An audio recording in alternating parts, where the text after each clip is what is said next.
And we're live. Hello. And Hello. hello to everyone out there who's attending the Armchair Dragoons Digital Convention 2022. Welcome, welcome. Or if you're watching this later on YouTube, welcome to you as well into the future. You are here for a chat for the next 2 hours. We're going to be talking with Dr. Wictz about Robotech Reconstruction, which I personally am very excited for. And I should also mention that we're going to nerd out pretty hard about Robotech as a property, because at least for me, it was definitive for my childhood. So happy that you could join us. We do have one half of Dr. Wictz, who's the design team on the game here, and the other half will be joining us very shortly. I should introduce myself because I'm a bit of a new face to the Armchair Dragoons as well, and I want to say thank you to Brant and all the rest of the guys for pulling me in and letting me have this conversation with you. This is my first time being a part of Armchair Dragoons Digital Convention, and my name is Justigard, and you can find me on YouTube. And Twitter at that same name, youtube.com/Justigard. I do a lot of war game content on YouTube, some comic book content as well.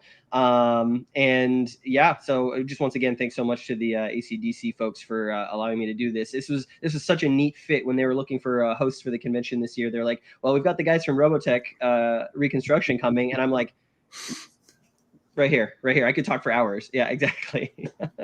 I'm here with Austin. Austin, do you want to introduce yourself? Hi. So my name is Austin Smokewitz. I'm one half of the design team of Dr. Wictz, designers of Robotech Reconstruction. My co-designer, Aaron Hanzowitz, is in the back room getting his microphone checked out, and he will be joining us very shortly. But no, happy to be here today. Happy to have a substantial amount of time to be able to talk about this. And I know that there's a lot to talk about and there's a lot to say. So happy to be here. Yeah. And, I think it's funny. We were talking a little bit before the stream. There's like a long history of dual creative teams on the Robotech franchise, right? Like I was introduced into the Robotech sort of like franchise through the novels in the mid-90s. And of course, the author of those novels was actually two people who used sort of a single name. And you've got kind of the same thing going on with the design team as well, which I think fits really nicely, right? Yeah, all right. That makes a lot of sense. There's something about it, No, there's something about it. I mean, it's one of those things about the show, about this series that I particularly enjoy, considering hearing about like the design, the way that it came together in the United States, of how they took three separate shows and they put it together into one long overarching series. But the thing that has always impressed me about it is that once you move outside of the show, once you get into those books and the novelizations of it, is that everything is very consistent. Like those two writers, they treated this source material like a serious, they treated it seriously. They used the forms of the books to like fill in the gaps of the world that was consistent and made sense. Like when I was reading the novel, the novelization, I'm like, oh yeah, so that's what I thought too. It's like, okay, so there, it's like everything kind of lines up and makes sense as you're moving through the different properties. And like, yeah, it makes sense. Yeah, I kind of describe some of the stuff that was around the show as like the connective tissue that really sort of like did a lot of world building work that like was sort of implied with the way that the animes were connected, which is why I personally really appreciated a lot of that stuff. Yeah, and for anyone, by the way, who's unfamiliar with Robotech as a franchise, I don't think there was anything like cooler when it came to animated television in the 80s, right? It was epic. It was this sci-fi epic that had, it was called Macross in Japan, obviously, and had been brought over to the U.S. Like one of the first really long anime series that we got in the U.S. in the 80s, and was super influential, I feel, in terms of popularizing mecha, things that came after it, right? Like Gundam and other types of sort of like that genre of anime. Robotech was like super influential in that. Right. And I think the story of, so for me, like I'm guessing I'm probably a little bit younger than you, because like my earliest anime that I saw was like a little bit of Voltron, and a little bit of Sailor Moon. So already a little bit further down the line. I didn't actually watch Robotech until 2018. So I'm still fairly new to it. But that's also part of the story about why this game even got created in this way in the first place. So I can jump into that if we want to talk about that. Yeah, well, you know what? Just in time. Here's Aaron, Hey. the other half. Welcome. Thank you. Thank you for having us. Yeah, how are you doing? Very well, thank you. This is my birthday celebration. I'm very honored that people on this convention for me to celebrate my birthday. Well, happy birthday. We were actually just talking about how old we were, and we were about to start geeking out about Robotech and like our experience with the property as either children or slightly older than children. Oh, so Austin hasn't told you about my role yet. No, not yet. I haven't gotten to his role yet. My job is to be the person to never see Robotech at all, to make sure if you don't know Robotech that you still enjoy playing the game. So you're like the double blind, like failsafe. Yes. Interesting. I want to talk about that. I definitely want to talk about how this project came together and about how you both connected and sort of like what your role in making it is. So Aaron, you're saying that you've never seen the show whatsoever. You've never experienced any of the sort of transmedia properties, anything like that. The closest I've gotten is Wikipedia. Okay. And that's only mainly so I could spell things correctly. But also, I mean, right. I spell things correctly, even though there is a difference between the U.S. version and the Japanese version, and be able to parse that out. But I'm not going to go down that rabbit hole. I know it's there. But no, the main way I've learned about the game is by playing it. And when I say, I mean the main way I've learned about the story, and that shows up in a lot of ways. Like Austin has at times said, "Well, maybe I should take this out. Maybe this is too much inside baseball for the story." I'm like, no. For me, the outsider, this is what's giving me the perspective of the story. You need to keep that. That's the story part that I need as the person who hasn't seen Robotech. And I'm sure that's a really interesting perspective, because I'm sure you guys talked a lot about people who are coming to the game who are in that same boat, I would imagine. Well, yeah, because when this game was being put together, in our minds, there were two groups of people who we thought would be really interested in it. One is Robotech fans, but the other group are people who like coin-style board games. And there's a lot of people who like coin-style board games that I bet are not familiar with Robotech. And so we wanted to make sure that when they played this game, that this game was giving them enough for them to still enjoy it, even though they don't know the history of the lore of Robotech. Sure. So take me back to the beginning of that, and talk about how sort of the game started and about how it turned into what it is now, essentially. So, okay. So we're board game designers. And one of the hardest things when you're designing board games is getting people to play early play tests of your material. So in the mid-Atlantic region here, there's some small game companies that will host like once a month gatherings of other designers and friends to get together to play prototypes in an early state. And through going to those, I've met the owners of Strange Machine Games, who is the company that's publishing this. And I'd say, we've been going to play tests with them for like over a year, and they keep bringing in this Robotech stuff, and they're like, "Have you ever watched Robotech?" I'm like, "No, I haven't. I've never watched Robotech."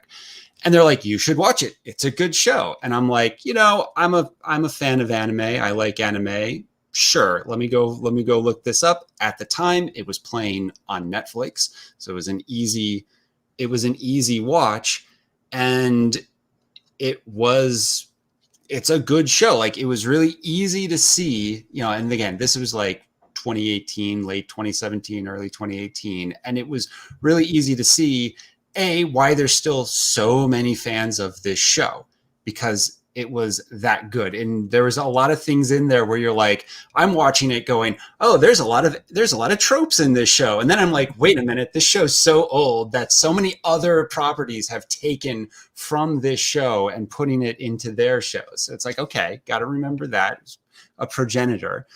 And, just the way that there's just this consistent storyline.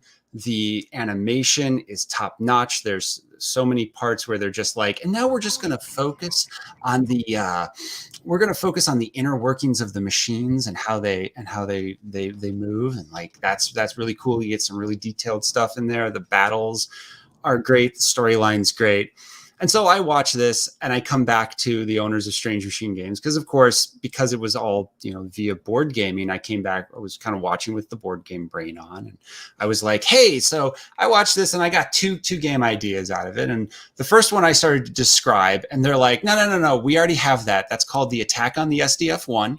You can get it now. And it's like, okay, cool. And then I started describing Robotech like in the Reconstruction era, you have these different factions and you have to worry about keeping the civilian population in line. But there's also this whole group that's just trying to strive for independence. There's a lot of conflict there. It kind of reminds me of a coin style game. And they're like, okay, we don't have anything in the Reconstruction era. So go and put something together. So go put something together, bring it back to one of these play tests, and we'll see what we want to do with it.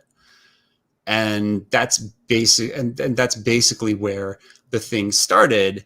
And as I started putting it together and getting Aaron involved, and it's like, Aaron, you should see this. And he's like, no, I don't want to. No. I need to stay. He's like, no, I got to stay clean because, there's this thing about IPs, right? IP games, obviously, they are so much better today than they were a few decades ago. But like, always, a big part of this project has always been, you got to make sure it's a good game. It's got to be a good game. If it fell apart in the, I don't know what this is, none of this makes any sense, this doesn't work as a game, then you got to scrap the project. You got to start over again. And, especially at that early period of time where it's just like, just throw something together. We'll see if it's good. And it's like, okay, let's make it good. Let's make sure that this is good. You guys, you guys have mentioned several times now. You mentioned coin. You mentioned asymmetry. I think those are going to be, stuff that I really want to talk about with you guys, especially as you were approaching the design and sort of when you were looking at the property and the way the mechanics turned out. But I think the best place probably to start for anyone watching this would be, what is Robotech Reconstruction? And maybe you can tell me a little bit about like what the game is and sort of what the goal for players is. Sure. So Robotech Reconstruction is a 3 to 4 player, 2-hour game set in the Robotech universe where you play as one of 4 factions that's fighting for control of the future of Earth. In the show, it's about a year's worth of time. It's a very pivotal moment in the show, in the sense that, you can look at it and say, well, if things went a little differently, the entire course of the future of Earth would be different. It's like, okay. And so, focusing in on this pivot point, which in the parlance of the show is only about 9 episodes long. Now, we like to say it's a coin-light, coin-ish, coin-style game. And if you don't know what a coin game is, the way that I like to describe it to people is that at the primary of it is that it's an area control game, because either you need to control areas in order to win, or you need to control areas to do what you need to do in order to win. So if you take away the terminology, because again, just as we assume that there are going to be people playing this game who has never known Robotech before, we also have to assume that there are Robotech people who have never played a war game before. So the design has to kind of cut both ways on that. And that's why you saw, like, in the design process, we've purposely played sort of different roles. So it's been very important, like I said, that I've been separated from the idea of what is Robotech.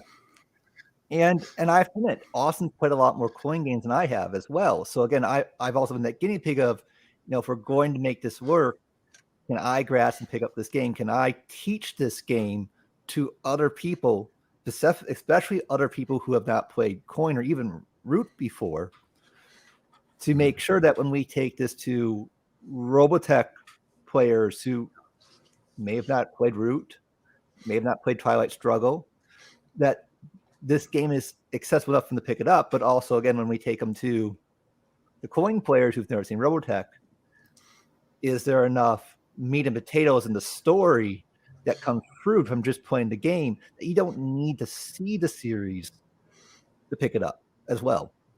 And like I said, those are some important guiding principles that have really shaped a lot of the way this design comes out and makes it actually very approachable and accessible in ways that it's really to its advantage. If you're trying to introduce someone to a coin style game, this is a great place to start because it's really gone far in bringing the accessibility as close as we can, because those are the people we need to reach.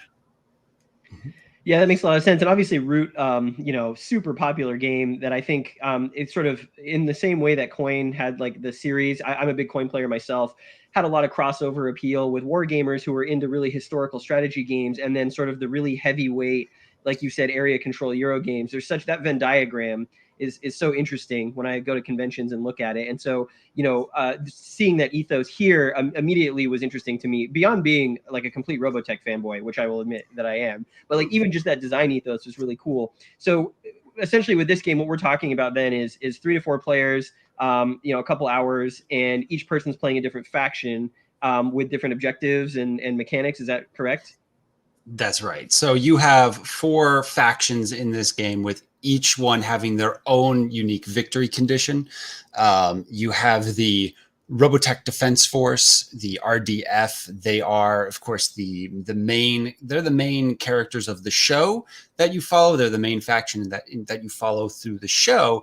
And what was really interesting is that watching the show, what you realize is that they are engaged in this time period in a counterinsurgency against the Zentradi Rebellion, against the remnants of the Zentradi that survived the first Robotech War, that are now trying to lead an uprising and to recapture the Earth. But the funny thing is that the Robotech Defense Force never quite figures out during the course of the show that they're in a counterinsurgency. So while they really need to like focus on these Zentradi civilians that may turncoat and run over and join the enemy, they're more focused on like putting down these small scale attacks by Chiron, not realizing the bigger picture. But for the game, we're like, okay, we can't have that be the goal of the RDF, because then it doesn't really line up. So we had to, tweak their goals so that they have to care about this civilian population in order to win the game, because that's what they should have been doing in the first place during the course of the show. So that's your first faction. Your second faction, as I mentioned, is the Zentradi Rebellion, which is, again, the remnants. They're the insurgents. They're the terrorists of this game, where they are going around, and their main goal is to take this Zentradi civilian population, where in the course of the show, at this period of time, Zentradi, they're aliens. They're grown up. They're grown as opposed to birthed. They have nothing but a military culture. So this idea of a civilian life is very strange and foreign to them, and it's really grating on a whole bunch of them at this point in time. They've been doing this for a couple of years after the war. Some of them are tired of it and they want to leave. And Chiron is running around saying, join me, let's get back into a full functioning military and do what we were, bred to do, right? And so when you play as Chiron, you're running around, you're trying to recruit these civilians back into your army. And if you get enough of them, you're going to, you win the game. The third faction in this game is the Anti-Unification League, or the AUL. They are the civilian governments they are like the civilian organizations that have been under the military rule of the RDF for the past couple of years. Now, this is because the RDF is just like, they're getting the planet working again, which is almost destroyed in the last war. So the RDF has had a heavy thumb on what the civilian governments are like, but there are population centers popping up all over the place now.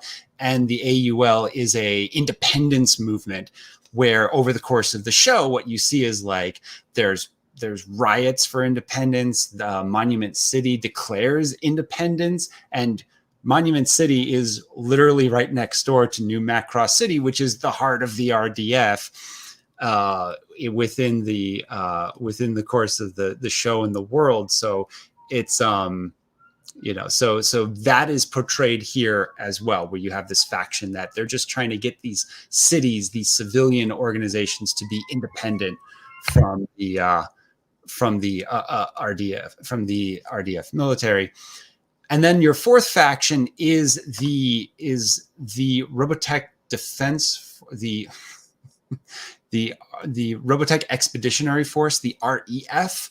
They are Zentradi that defected during the first Robotech War, basically led by Commander Britai, and he's floating around in his flagship. And their whole concern is that they know that there's a whole bunch of other threats out in space. There's the Robotech Masters, there's other Zentradi out there. There's more threats coming to Earth. So his whole thing is, hey, we need to keep the Earth united. And because they still have that military culture, they're like, and the Earth should stay united underneath the RDF military. Of course they should. So their goal is to claim just to hold 7 or more of these territories at the end of a round. So basically just lock down control of the Earth for the RDF. And those are the 4 factions. They, as you go through this design, they are meant to bounce off of each other. You have these quasi, like a coin style game, you have these quasi alliances where the RDF and REF, their units combine to to control territories, whereas the AUL and the Zentradi Rebellion, their territories combine to gain territories. So, as you go through it, you have your full enemy who's like combating you in your sphere, so the RDF and the Zentradi Rebellion, they're fighting over the civilians, and the REF and the AUL, they're worried about territorial control, and so you have your full your enemy, and then you have like this half enemy. But then if you go a little bit too far, you might find that your ally is now suddenly on the verge of winning, and now you just ended up handing over victory to, because there can be only one, right? There can be only one winner, ultimately. Well, a major winner, but it is possible that the game ends with no major winners and there's 2 minor winners. Oh, interesting. So the game only lasts 4 rounds, and if someone achieves their major victory condition, so for the Zentradi Rebellion, it's instant. If they get 11 Zentradi civilians off the board, game over, they've won. And then for the other 3 factions, there's a victory check in the resolution phase. And if they have achieved victory at that victory check, the major victory, then they've won, they have the major victory. But if you get through the 4th round, you do the victory check, and there is no major victor, then it turns into a collection of minor victories. Yep. So if you were to look at the victory board, what you would see is that they're next to each other. So as you can see on this victory, I mean, it's half covered, but you half covered. You have the AUL, and the RDF here, and these 2. One of those 2 will get a minor victory. And is this their victory condition here? Their major victory condition here? Yes. Gotcha. Yeah, so we have a victory condition. We have a victory condition board where players are able to keep track of that over the course of the game, because one because of the nature of the game, except for the Zentradi Rebellion, where as soon as they hit their victory condition, they automatically win. For the rest of them, they have to hold their victory condition to the end of the round. So the game is such that if somebody gets or exceeds their victory condition early on, the other players have a little bit of time to react to this and try to take it back down, which gets into this whole part of the game about table talk, about making alliances, having negotiations with other players, making plans. That's a whole sphere that we can get into and talk about. One of the things actually, as we're talking about this, one of the things I want to get into is this board here, this map, and you can maybe tell me what's going on, but I think maybe some context for people watching this that might be helpful is like, how did we get to this part of the story? Because really this game takes place sort of well into that first season of Robotech, or Macross, if you will, and what has happened up to this point that's led to this is sort of very key into how these factions formed, I would say. I don't know if you would agree. But yeah, essentially, for those who are not familiar, essentially an alien spaceship appears on Earth in the late 90s. Humans retrofit it into a spaceship for their own use. And then suddenly, on the eve of its launch, the aliens who lost this spaceship come to Earth and they're like, we want it back. And what follows is sort of and the ship takes off with its human crew to try and defend the Earth from these aliens, and they end up space jumping outside the orbit of Pluto. And basically the story of the show is that this human crew of this alien spaceship, almost in like Battlestar Galactica style, is forced to make their way home without the ability to space warp essentially back to Earth. And they have to go through the solar system, and these aliens are chasing them the whole way. And there's human drama, and there's romance, and there's action and whatnot.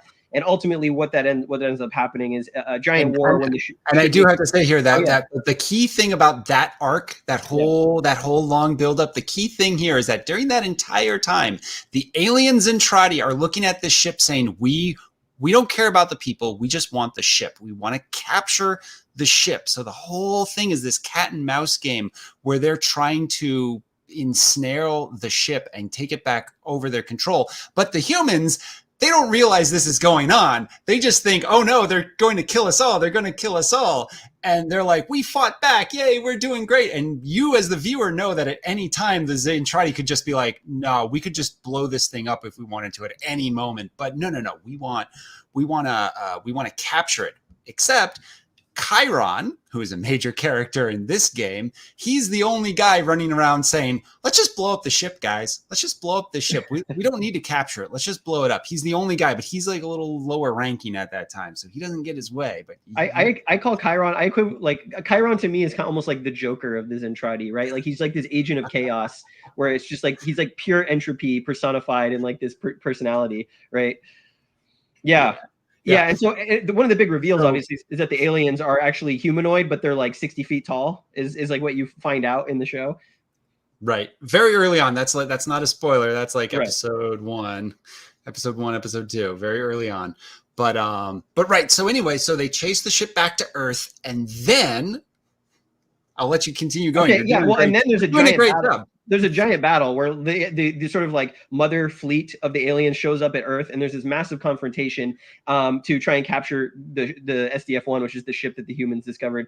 And as a result of that battle, you get this fleet, sort of the damaged ships that are destroyed in this battle crashing to Earth, like as you can see here, right, on the board. And I'd love to talk about the art for the board and have some questions for you on there. But it basically transforms the face of the Earth with these ruins of this huge space battle that have fallen to Earth, and the population of the Zentradi military soldiers who are on those ships, who now have to sort of live on Earth with humans and sort of figure out, how they integrate into society. That's sort of where this game is set. That arc is about sort of that like friction between the integration of a military society into a civilian society and cross-species interaction and stuff like that.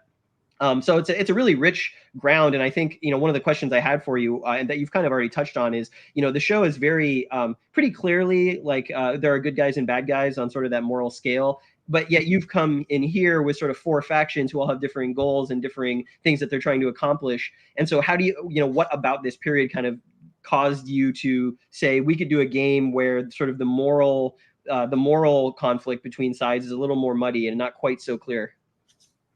Well, the very easy answer to that is the AUL. Now, granted, during the show itself, they're not named, but what you see is one of the other major characters, Lin May. She's running around doing charity drives, and her manager is, using her as a face of anti-RDF. As a face of anti-RDF propaganda. And what you see through this is, again, this faction of humans and Zentradi civilians working together, both on a civilian side to try to oust or kick the RDF out of their regions. There's this whole area there's this whole part of New Detroit, an episode that takes place in New Detroit City, where there's a little mini riot to kick the RDF out. So it's like, okay, so there is an actual on the ground movement, and this is independent of what Chiron is doing. So obviously there's the RDF, and obviously there's Chiron, but then you have this third faction that builds into a movement where by the end of it, again, this is only 9 episodes long. This is the very end of this season, but in that time you have a news report of Monument City declaring independence, and like just thinking about what that means on a broader scale is like, okay, there is something there. There's more happening here. There's a lot happening here because, of course, when people talk about this arc, when you watch the show, the key thing that's happening is the resolution of the love triangle. Right, because if you're talking about the plot-wise, you have Rick Hunter, space pilot. You have Lin May, his early crush, who there's a little bit of will they, won't they. She's like a diva. She's a bit of a diva. She's a bit of a diva. Yeah. She's a little airheady, but she has strong moral principles. And then you have Lisa Hayes, which is technically Rick's boss. Who commanding officer, really, and a commanding officer who does have a crush on him. So, like, narratively, this part is remembered for resolving this very complex love triangle. But if you take just one step back and you look at everything else that they're presenting here, there's a very rich and very real world that is changing and evolving, because you have these Zentradi civilians on the ground who really are frustrated with civilian life, but no one's really reaching out to them to try to help them. So Chiron's able to swoop in and bring them back over the line. And you have this AUL, you have this other faction that is fairly organized and gaining independence, as you could see in the show itself. And yes, you do have Britai still flying around. Now he gets, in the terms of the show, he gets like an entire episode to himself, but it's a reminder that they're here. They are still here. They are doing things. And a little bit later on, they call on the Britai and his people's assistance in order to come on in. And I think we could say that while these other two factions are not necessarily named in the show, it's very clear that they exist and they are operating independently of the RDF, military, which gives you guys sort of a playground to play in, it seems like. Aaron, I want to ask you, obviously we're looking at the map right now. Maybe you can tell us a little bit about sort of what we're seeing here. But before that, I just want to ask one question. Is this art for the map? Was this stuff that was done for the game, or is this taken from the show? So we have a great artist that's been working with Strange Machine Games, both with this game, but also with the RPG and the Attack on SDF-1. So and Cyclone Run and Brace for Impact. Sorry, I just got to plug these other games. There's more than just this in the Robotech line. If you're interested, you can go to Strange Machine Games and check it out. And some of this art, Aaron, continue. Some of this art is new art for this game, and some of this art is brought in from the creation, especially of the RPG, to really fill in the gaps. And then you're gonna see some of the arts, like especially on the cards, those are directly from the show. And so it's a mixture of new art made for this game, art made for some recently made games, and some art that's from the original show in terms of what was put together for everything across the whole board game. Yeah, and what you're looking at here, as far as the board is concerned, is basically a abstracted version of North America, right? So you're going from New Detroit City in the east. Granite City is somewhere around Colorado, all the way up to New Portland City, and then New Macross City is. I want to say it's not Alberta. It's the province. It's in Canada. It's a little bit further. Saskatchewan, It's like Manitoba, Winnipeg. Right. So yeah, this is really big. And for a while, we were playing with how to like actually put this on a globe, but I feel like this turned out so much better because of the artwork. Like our artist really captured some great locations here, and then of course, and I'm so super pleased with just like there's the subtle things about how territories kind of work in together. It's all very nicely designed. Well, something that Austin sort of has not hit yet is that this board is really designed to show off the purpose of each space. Yes. The roundness there, like you're seeing there of Granite City and New Detroit City, that's there to let the players know that location is a city at the start of the game, which is important because for the Anti-Unification League, they need to control 5 cities to win the game. Mm-hmm. And so the triangle areas, those are their territories, but they're not cities. And then we have these hexes around the board that are that there's these zones, and these zones are manufacturing protoculture or using protoculture, which for those who don't know, protoculture is the thing that makes things go in the Robotech universe. How well defined would you say protoculture is? Because I always feel there's a little bit of a question there. It's amorphous, but in the books it becomes very mystical. There's like a mystical quality to it. But like I would say for anyone watching this, it's like you should call it like magic oil. It's like the alien magic oil that like powers society. Yeah, I think there's one point in the show where the aliens think that humans themselves are protoculture, and everyone's still like, we all know that there's this thing, and it's like, but in this case, like the other bit about this is many of these locations are named places in the show, and so you have these zones where you manufacture protoculture, and we have these. You can see on the screen here, you got these little tokens. That will end up going in those zones to say that like, hey, these places are manufacturing protoculture, and because protoculture is the stuff that makes things go, part of this conflict is players are trying to get this protoculture in order to allow them to take actions to further their cause. So it's fair to say, I mean, you guys, based on the way this board is laid out, you're speaking a very similar visual language here to other coin games, for example. The thing looking at this and talking about this, that it reminds me a lot of Cuba Libre in the sense that sort of the economic centers in that game were spaces like these hexagons are, and there were cities and there were sort of province spaces. Is that fair to say that there's an analog to that? That's fair to say. The only one of the differences though is that they don't. As far as combat is concerned, each territory is treated the same. In that sense, there's, it's not like, oh, now you're in the mountains, so there's certain modifiers you have to think about, as blah blah blah. I mean, something that's really important because in our minds, this game is simpler in some of its ways. It operates in even Cuba Libre. For example, there is no money faction in this game.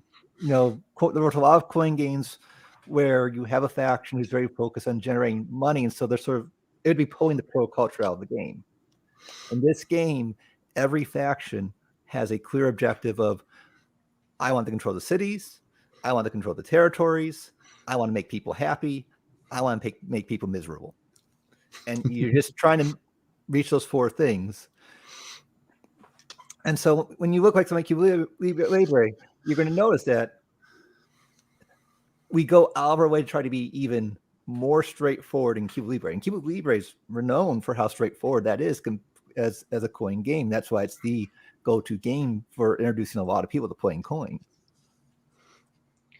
What and I'll start with you on this one, Aaron. What when you guys were saying, okay, we're going to be doing a game in the Robotech universe, it's going to be asymmetric, we're taking some inspiration from other asymmetric games.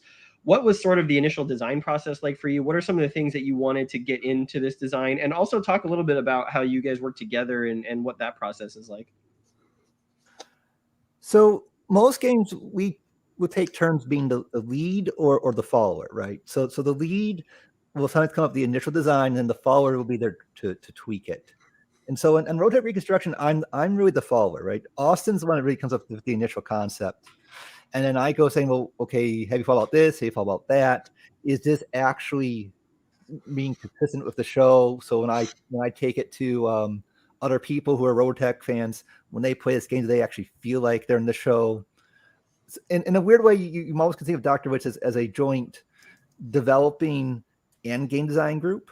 And depending on the game, we'll take turns of who's the lead developer and who's the lead designer. And so really in this one, I'm probably more on the development side than Austin.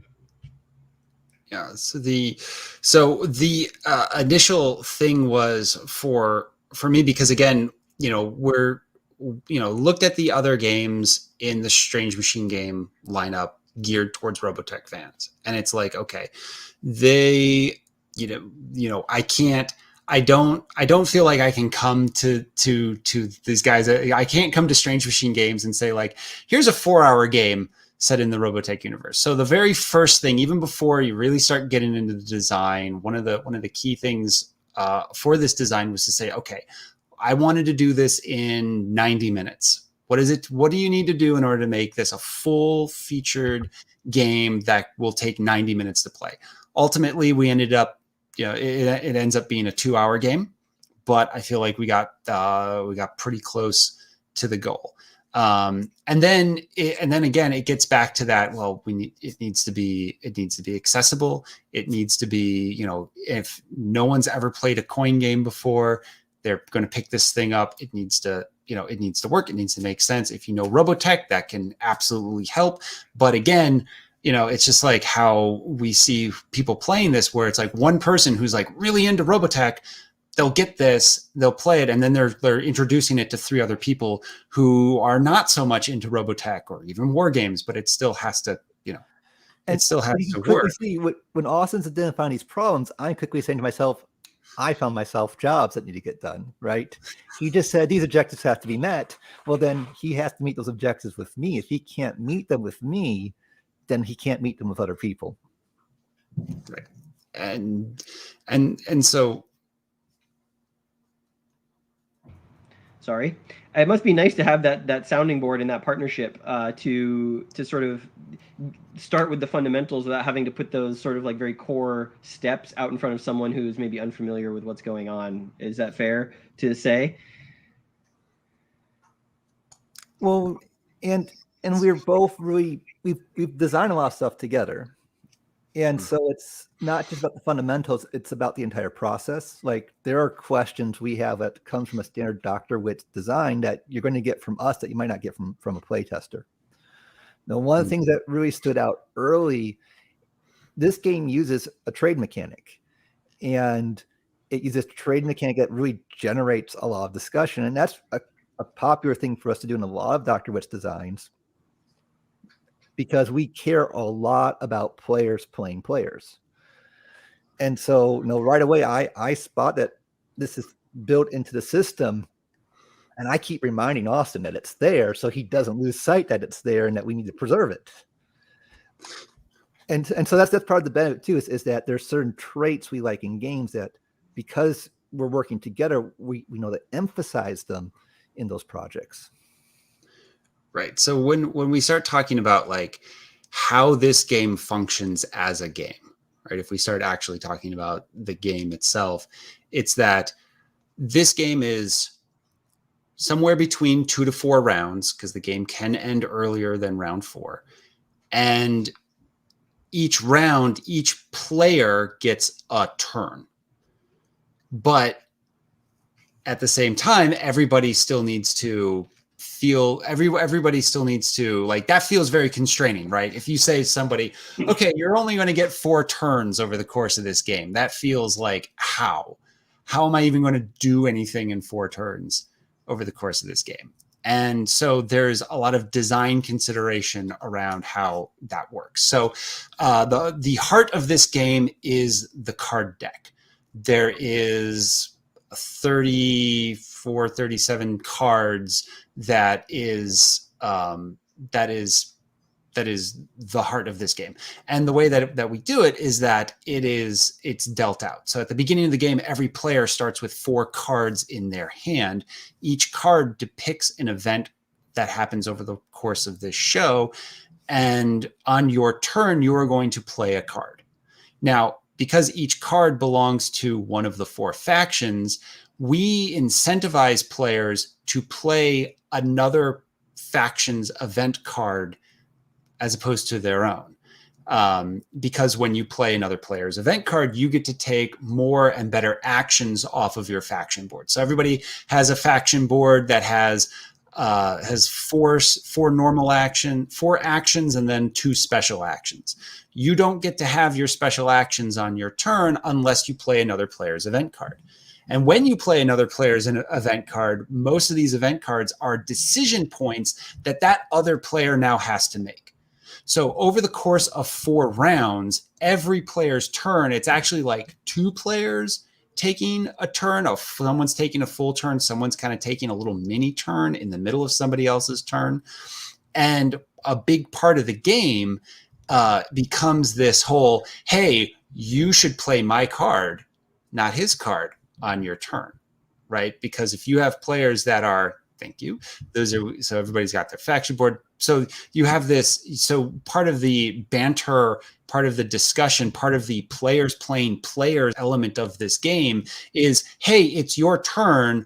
I want you to play one of my cards as opposed to one of their cards, right? And the way players are able to help negotiate that out is at the beginning of every player's turn, you have the option of trading one of your cards with another player. Now, the game we don't force you to, say, play the card you just got traded, or have the other person, like, we don't enforce, like, oh, you made this trade, now you have to play that card. But that trading facilitates trading facilitates interaction between the players and allows them to form plans with other players. Because in any single game, even if you go all 4 rounds, only half of the cards are ever going to get played. So when you make a card trade, it's just as valid to say, I want to get a card so that I can play the card, or I want to get a card so that card never gets played in this game. And that can drastically change how you look at the board and what your plans are going forward. And those plans are being made not just at that moment of card trade. Those plans are ongoing throughout the entire play of the game. So even when it's someone else's turn and you're not at that card trading point right there, you're already thinking out loud of, oh no, the Robotech Defense Force has 7 very happy people right now. We got to do something about it. And when you're having that discussion, now because you're playing both your actions and you're playing your cards at the same time. And so it's ongoing, even though the trade itself is only taking at very short particular points in the game. Mm-hmm. It seems like then that there's a lot of the decision points that players are taking on their actions, like sort of affect the people at the table very heavily. And you also mentioned that one of your sort of design pillars is players playing players. Where does that come from? Just in terms of like a general design preference, like what goes into you being like, okay, players playing players means a lot to us, or means a lot to me. How do we express that in gameplay mechanics? We love diplomacy. We started playing diplomacy together in high school. At our high school, we had at least an in-person diplomacy game once a month, sometimes multiple times. There were enough diplomacy players at our school that we were even involved in an international tournament where you would assign people by locations. And there were only 4 places in the world that had teams by cities: New York, London, Los Angeles, and Saline, Michigan. And to us, diplomacy, yeah, there's some tactical moves, but really diplomacy is you spend the whole time trying to deal with other people.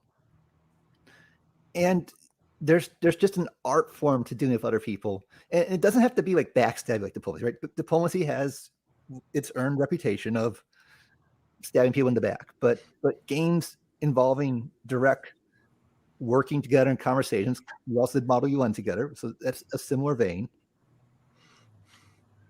are very focused that you're dealing with trying to coordinate the actions of others, either with you, against you. And we want you focusing on dealing with people. And the board is just, like in those both examples, it's just a way to facilitate you dealing with everyone else around you. One of my favorite things about tabletop games, kind of along those lines, is that you get to learn so much about people that you wouldn't otherwise normally learn about them when you put them in situations like that.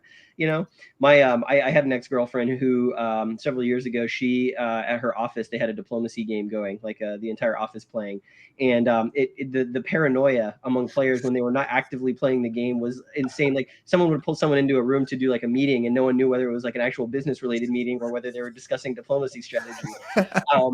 So that sort of like layer, that like other layer of stuff, of meta that everyone's like participating in, is usually what draws me to games. And I think what draws a lot of people to stuff like Coin or other asymmetric games is, like you're saying, you're a cat sighting. There we go. We talked about having the cat in the video. Yes. is that direct player interaction and conflict that's not just moving pieces around. Are there other games that you guys play that you find, other than diplomacy, that have that, or like what would you credit sort of like the renaissance, I guess, of that style of design happening right now? That's a big question. I'm so happy that Dune had not only gotten a reprint a couple years ago, but the original, right? The original asymmetric tabletop game, right? Yes, the original from 1979. It was good to see. I mean, they put a fresh coat of paint on it, but they kept the bones of it the same, which was nice to have. Big fan of Twilight Imperium. And again, that's a game where, there's only one winner, but in order to get there, you have to do a lot of wheeling and dealing. It's a long game. One game to play. I was on a panel one time and about tabletop games, and one of the questions, one of the slides that we had in the panel was, "What's your favorite tabletop game?" And my answer to that was the political phase of Twilight Imperium specifically is my favorite tabletop game. Lovely.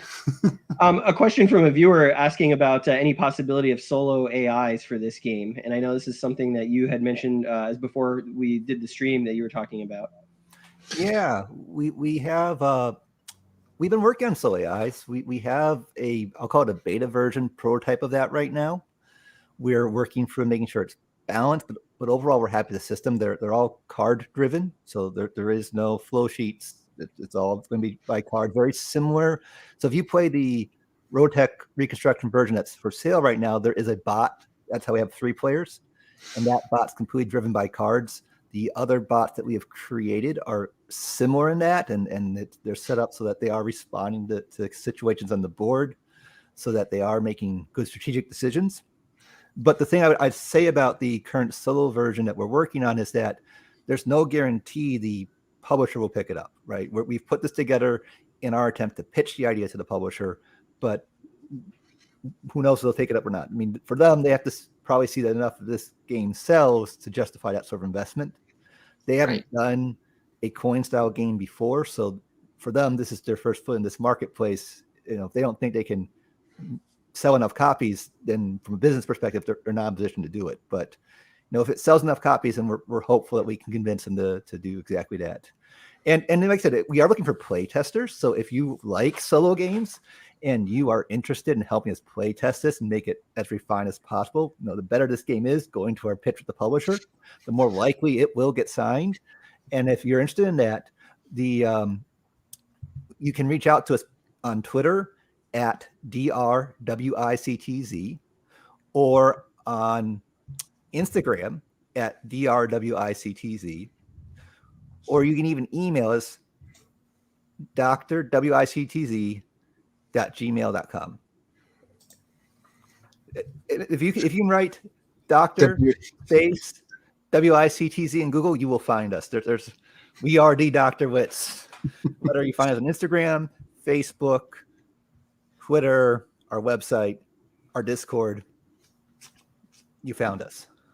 And I should mention too, obviously the game is not out yet, right? It's still in pre-order, I believe, through Strange Machine. Is that correct? Yes, but not for too much longer. The files have been sent to the manufacturer for printing, so I don't have the exact timeline. Get it now if you want it for pre-order, is what you're saying. Yeah, if you want pre-order now, it's really the time to do it, because at some point it will go out of pre-order and the price will go up once it's out of pre-order. So there's a discount right now on the sales price if you buy it in pre-order. That's right. It sounds like it's imminent then. I mean, I pre-ordered it, I think, last year. It sounds like you guys are pretty close to having it be out. We were dealing with the manufacturer just this week to make sure that all the files were proofed correctly. So yeah, we're getting there. We are getting there. Right. We're getting there. And of course, the reason why we don't have set dates is, of course, because it still has to get printed and it still has to get shipped. And we don't want to give you a bad date with those big variables. You know, you got Chinese New Year coming up at the end of the month, and then depends on how well the shipping lanes are doing. Yeah, never mind the global supply chain during a pandemic, right? That's right. Coming back to the question about the solo stuff, you guys are talking about how you can play 3 players because one of the faction can be automated. When you guys looked at, okay, can we automate the other factions? What was some of the stuff you looked at? Solo gaming right now is taking off like in a huge way. I think there's a lot of people, especially on the content creation side, who are looking for games that they can play they don't need other people. They can and still get like a rich experience out of them. And so we're seeing a lot of companies do solo specific games or adapt games that they already have with solo modules or bots and stuff like that. When you look at when you were looking at the game and said, hey, we could automate the other 3 factions, how was that different than coming up with the original concept? And like, was it more difficult or was it less difficult to like sort of fit that decision making that feels competitive into what you had already created? So it is more difficult because when we designed the bot for the faction in the base game, in this game, is that we basically picked the easiest faction to automate, because we looked at all 4 factions and we're like, well, we do want to make sure that this can be played. We don't want to have to lock the player count into 4. So what can we do? And we looked at it and we're like, okay, the Robotech Expeditionary Force, they look at the board equally. This will be the easiest faction to automate. And then once we got that done, it was like, okay. And then as soon as we start thinking about the other 3, it gets more complicated because they're honing in on the specific territories. As the board state changes, the way the AI has to react, they have to react differently. And we still have to make sure that they are still both unpredictable enough so that you as a solo player can't walk in and be like, oh, I just do this same thing every single time and I'm guaranteed to win. Like we had to make sure that didn't happen either.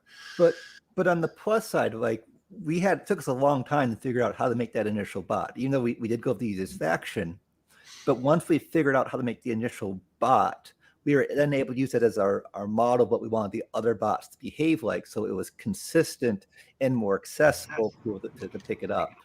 So I definitely agree with Austin that we did pick the easiest faction, but it really worked out well for us to set up the model to create the bots for the other factions based off that one. Right. Oh, go ahead. I didn't mean to cut you off. Were you going to say something else, Austin? No, and of course, the AI is going to cheat.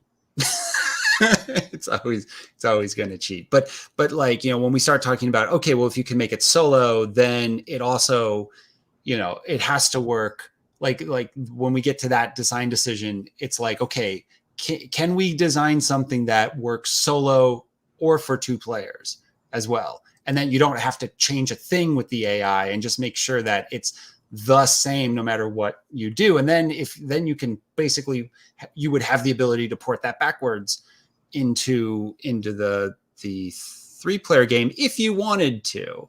It is different. Once you get to the solo, we'll say that it is different. And for very good reasons, it's different. But the thing that we said, like you said, what were the goals when we make a solo version? We wanted the person playing solo to feel like they had the similar challenges they would have when playing it against other people. If it didn't feel similar to how you play with other people, then the solo version was not working. Mm-hmm. And that doesn't mean that your opponents would behave exactly the same way that they would if you're facing a real person, but that the way you had to respond to them would be similar you'd have to if they were a real person. Right. And what makes that design a little bit more tricky or more interesting, really, from a design perspective, is that it's not that, because there's 3 factions, and so you have one faction that you are absolutely in contention with, but then you have 2 other factions that kind of have to balance each other out along the way as well, and make sure that, like, you can get involved, but you shouldn't have to be like, you should be able to rely on one of the bots a little bit as you go through, to just not give away the game to one of the other players. But I was going to say, like a challenge we've worked on in this beta version of the solo expansion that we're going to pitch is that initially the REF was having to do too much work on the contentment of Zentradi civilians. No, it's not that they don't ever do that when you have a 3 or 4 player, 4 because of the bot in the third game, but it's not something they do very often. It's not their main objective. Mm-hmm. Right. And they're even the most inefficient in their own way. They're the most inefficient at moving the Zentradi civilians. So I know we never quite explained that, but if you look at that New Portland City side, you see how you got 2 Zentradi civilians on the track. Nope, down. There we go. That guy. So these are the Zentradi civilians. They can either be all the way over to the left of that track and thus be content, and each one that's on the leftmost side is 1 point for the RDF, and they need to try to get 5 or more of them content. But if they slide to the right down to the Zentradi symbol there, they actually come off the board and join Chiron's army. And if Chiron is able to get 11 of these civilians off the board, then they win, right? So the thing is, like, the Robotech Expeditionary Force, Britai, it's the most inefficient action that they have is to influence how those Zentradi civilians move up or down those tracks. And so the player, while they can do it and sometimes do need to do it in a 4-player game, typically they're going to try to stay away from it because they're like, I can do it, but I don't want to. Okay, you deal with it, right? And so when we get into the solo game, as Aaron was saying, we were running into an issue of like, okay, well, when you play as the as the Robotech Expeditionary Force, this is not a thing that you should have to be thinking about all that much. Because again, you can do it, but you typically in a 4-player game, you're relying on the other 2 players to balance this out. And so we needed to make sure that experience was duplicated when you get to the solo play. I'm going to shift gears a little bit here, and I'm very curious, actually. How did you both get into game design? Where did that come from? And what has led you here now to creating this game? Well, Austin's been designing games longer than I have. I mean, I got into games. I want to hear more about Aaron. Aaron, how about your Well, so my day job, I'm an economics professor, and Oz and I have always enjoyed playing board games. And there was a game, Market Madness, that drove me crazy, as well as other games that were supposedly games based on how economics work, because they weren't actually economic mechanics; they're just economic themes. And we together broke a market madness really bad. We found out how if players took certain actions, you could just bankrupt them, and they had nothing they could do to stop you. And it's like, but that's not how the market actually works. I mean, it is if you're a criminal. Well, no, even if you're a criminal, there's you still have to play the. Sure. But that's my point. Like the mechanics of markets weren't actually represented, and it was my bachelor's party, and we decided that we're going to make a racing game based on an actual market mechanic. We're going to do a betting market, which also behaves very similar to a naked short market if you're used to stock market terminology. And we start off with these magical racing rocks, and then we sat down and we worked it out more carefully, and we created a game that we call Bookies and Betters, where it's a racing game, but you don't actually bet with the house. You make bets with other players, and you can sell and trade those bets. But those bets represent you trading the information that you know about what's going on in the horse race, which is what happens in a market. The market's all about trading information. If I have information that Google's going to do well, I'm going to buy. If I have information that Google's going to do poorly, I'm going to sell. And if I don't have stock in Google, well, that means I'm going to short sell. And so if you watch the price, it's really the aggregation of everyone's information, which is why the best predictor of a stock price for tomorrow is the stock price today. Because if anyone really thought that the price was going to change tomorrow, then they would start trading that information today. That's the efficient market hypothesis.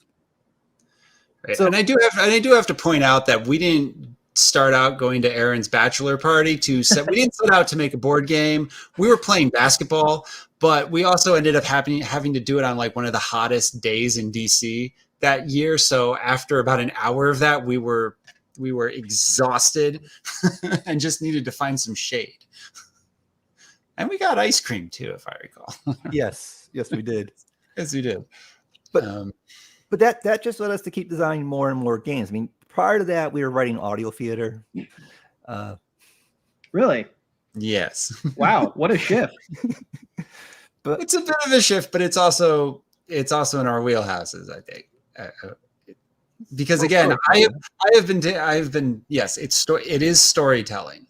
It is absolutely storytelling, and and I have been designing games. Jeez, my parents when they saw this game, they're like, so it's not going to be quarter inch by quarter inch pieces this time, right? Because they remember back in high school when I'm like cutting out tiny squares in order to make like a small, what was that? I was making a Wolfenstein 3D type game, top down tactical. It's supposed to be a tactical shooter going through, and so I'm on grid paper, like the small quarter inch by quarter inch grid paper, trying to make that. And they're like, yeah, we can actually, pick up the pieces this time, right? I was like, yeah, you'll be able to pick up the pieces this time. Well, you were too young to know about tweezers then, right? Well, I'm still just cutting out sheets of paper, so the tweezers. Well, my hands were smaller then too, I think. Well, and you made Model UN the card game when we were in college, and then I sold some of those copies around Michigan State. Right. So like Aaron said, we did Model UN back in high school, and when I got and we continued to do so in college. We went to different colleges, but in college I'm like, this could actually be turned into a card game. And the funniest thing about the card game of Model UN, the card game, is that if everyone plays very well, everyone walks away with 0 points. So everybody loses because no one allows anybody else's bills to get passed. Which is like Model UN. I mean, that's realistic. Right, which is exactly like the actual UN is what you're saying. Yeah. So, we learned that later on too. So, it modeled life pretty well. Aaron, I have a question for you. As an economics professor, have you ever played the game Container? I've wanted to. Okay. The economics of that game seem like they make zero sense. There's also another game called QE, Quantitative Easing. Have you played that one? I have not. So it's a bidding game. It's a hidden bidding game where everyone has infinite money. And so it just becomes like this really interesting, like, okay, I'm a nation, I can print money whenever I want. If inflation was no object other than whoever has the most inflation just automatically loses, what would that do to like a bidding market? Highly recommend it. It is, I break it out at parties all the time, and like you tell people the concept and they're like, well, how does that even work? And I'm like, sit down and play around and then you'll see. So yeah. Well, so now what you want to do now is you want to start modifying it, right? Because you gave everyone fiat money, and not every country operates on fiat money. Right.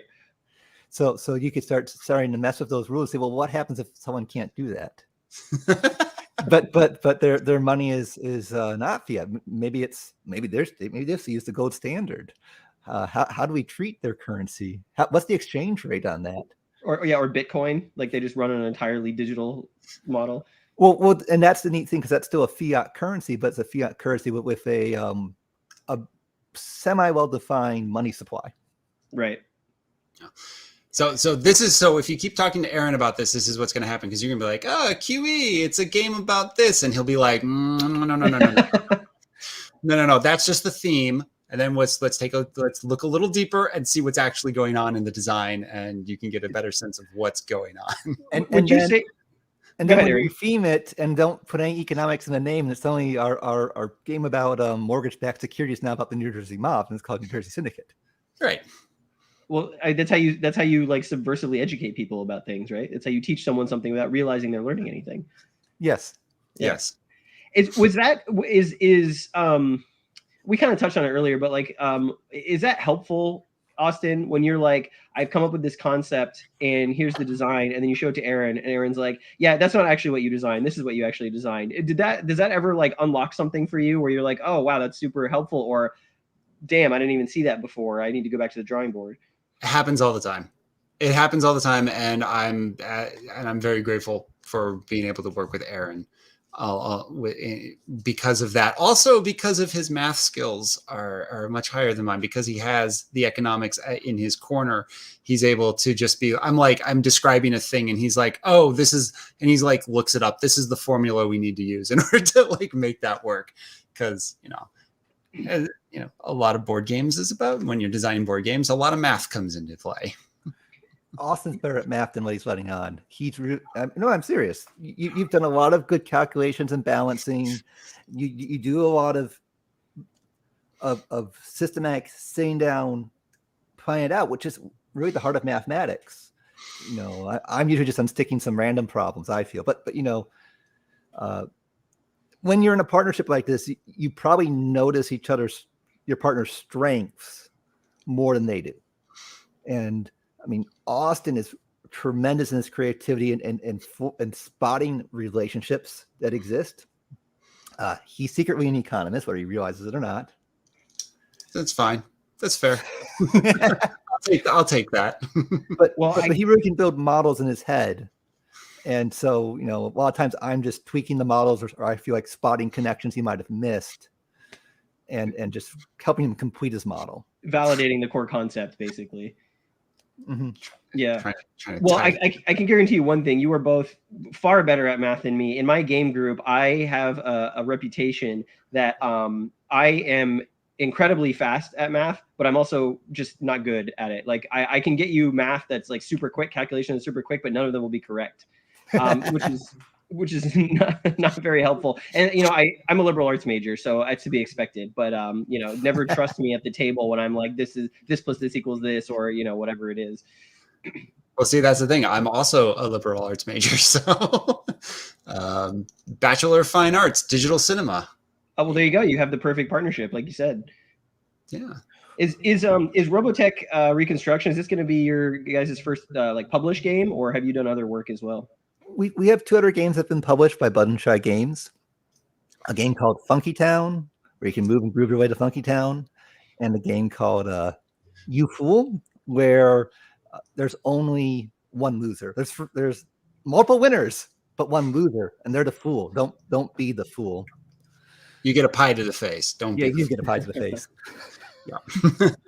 There's a game, coming back to that topic of like, you want to play the players at the table, right? Like that's something you do. There's a game that Hollandspiel put out called Westphalia, I don't know if you've heard of it, but basically it is a game for 6 players only. You can't play with more or less. Every player is a nation that is negotiating the Peace of Westphalia at the end of the 30 Years' War, right? Yep, I was going to ask about that. Yep. So they're trying to figure out how they can get their nation to just like get a little bit ahead of everyone else, to come out of the Treaty of Westphalia, basically. And the only currency in the game, really, the only monetary currency is debt. Everyone starts the game with debt, and every turn everyone gets debt, and everyone's goal is not to have some amount of debt at the end of the game. And so you're constantly horse trading this debt to other players for other things. But we had a game recently where so any number of players can win that game. Like everyone could win if they all achieve their victory conditions. It's very asymmetric. Everyone's got like a whole different conditions, but it's also like primarily a negotiation game. Like there's very few actual on map mechanics. It's just like this is my goal, and these are some of the ways I can achieve it. Therefore, let's trade some debt. Anyways, we played a game recently where everyone at the table won except for me. So I know how that goes, where you're the only loser. I know that reminds me a little bit. Have you ever heard of Pax Britannia? Oh yeah, I've not played it, but I've heard of it. It's an older game, but like one of the most fascinating concepts in that game is this idea that every round players are supposed to be like actually writing out treaties with other players. And so like if you are the French, one of your goals is to every round have a new treaty with the Germans. You're just always coming back, and you get points for this if you're able to have and do it. So like every round, if you're the Germans, you're like, oh, here comes the French. Okay, what's going on? What do you want? What's happening now? I always thought that was so, How often do you guys like play games, other games? Like, is it something that you do as a hobby? Are you primarily more designers, or like what does that mix look like? Well, I think again, like you said, we serve different roles. I think Austin plays more games, has a much better knowledge of the board games out there than I do, hands down. Yeah. I mean, pre-pandemic, I would say 1, 2, 3, 4. I had like 5 different board game groups that I was rotating between pre-pandemic. So I'm always curious about new designs and like seeing what people are, what is out there, what's going on, and actually getting to play it. And that's a mix between people playing published games. And then of course then there's like 2 design groups where we're just playing unpublished games out there that are just out there. And like, it's weird to say, but I'll say it. But like, I got to play early prototypes of Wingspan before it got published, and of course, it doesn't make any sense to people. But I'm the old. It's like I'm the old grump. Wingspan was better 2 versions ago. It was a better game then. It's like, what, you mean this internationally best-selling, award-winning game? You're telling me it was better before? And I'm like, yeah, it was better before. It's a good thing you have a blog. Right, you can write your whole like I know what I'm talking about. It was cool before it was cool kind of thing, right? I mean, most of the games I play I play mostly prototypes. When I'm prioritizing my game time, it's prototype play. Otherwise, I'm constantly scouring stuff from history. So my specialty is econ history. We have a prototype out there called Train Dispatcher, which is based on the American system of dispatching trains. Why would that be interesting? Well, the American system was very much based on the idea, we can't afford to put people everywhere along the railroad tracks to run telegraph wires. So we need to develop a way of just writing things down and hope people don't crash into each other. And so we have one person play the dispatcher who writing down these orders of what trains are supposed to do, and they have the other person who basically says, I have to follow these set of rules, and within these rules, I have to try to prevent everyone from crashing into each other.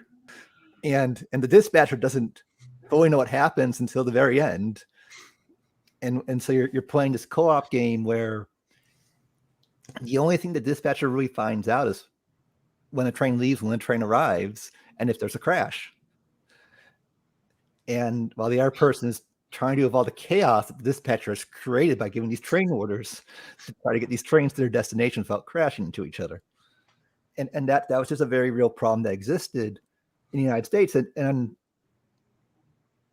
Well, I mean, the problem, it was actually something we were very good at doing in the end.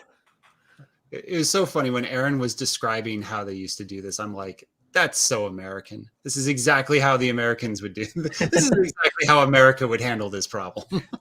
Well, isn't that kind of like what's cool about games is like you can take a topic that's like so obscure or a challenge that's like so obscure like that. And yeah, you could do a lecture on it. You could read a book about it. You could tell someone about it. But I really feel like the advantage that games have is like they can put you into that decision space and suddenly you have a whole new like relatable understanding and you can find why it's an interesting problem. You can participate in trying to like figure out that this was a thing that people actually had to figure out. At least for me, Volko Rumke, the designer of Coin originally, he always says that for him, historical war games are a time machine on your table, right?